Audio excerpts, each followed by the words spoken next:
झाली, बाळाला एखादा महिना झाला, बाळाचं जर वजन वाढलं नाही, बाळाला बाळसं आलं नाही, तर बऱ्याच नातेवाईकाकडून शेजाऱ्या-पाजाऱ्यांकडून असे आपल्याला सल्ले येतात की आता याला बाळगुट्टी तरी चालू करा, म्हणजे याचं वजन वाढेल, याच्या अंगी लागेल.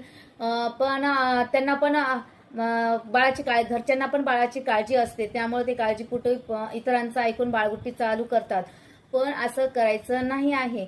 बाळाला 6 महिन्यापर्यंत काहीही आईच्या दुधाव्यतिरिक्त द्यायचं नाही, कारण बाळाची तेवढी पचन शक्ती जी आहे ती विकसित झालेली नसते. बाळाला पाणी सुद्धा आपण देत नाहीत, कारण पाणी सुद्धा बाळाला पचायला जड असतं. म्हणून तर आपल्याला बाळगुट्टी द्यायला कशी चालेल, तर तुम्ही बाळाचं वजन वाढत नसेल तर तुम्ही तुमच्याकडनं काही छोट्या छोट्या गोष्टी चेक करा, तो काही चुकत आहे का, किंवा तुमच्याकडे आशाताई येतात व्हिजिटला तर त्यांना पण विचारून घ्या.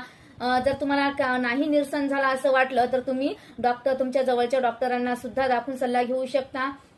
बाळाला आणि सगळ्यात महत्वाचं, बाळाचं वजन जर का वाढत नसेल तर बाळाची स्तनपानावरची पकड आहे, किंवा तुम्ही बाळाला किती वेळ स्तनपान करत आहात, कशा पद्धतीने करत आहात, कशा बसलेल्या आहात, किंवा बाळाला कशा प्रकारे धरलेला आहे, आणि बाळाने जे स्तन आहे ते कशा प्रकारे तोंडात घेतलेले आहे, ह्या 3-4 गोष्टी खूप महत्वाच्या आहेत. बाळ किती वेळा लघवी करत आहे, बाळा चिडचिड करत आहे का, अशा अनेक गोष्टी आपल्याला चेक कराव्या लागतात. आणि याचे डिटेल व्हिडिओ आपल्या चॅनलवरती आहेत, तुम्ही जाऊन चेक करा, नक्कीच तुम्हाला याची मदत होईल.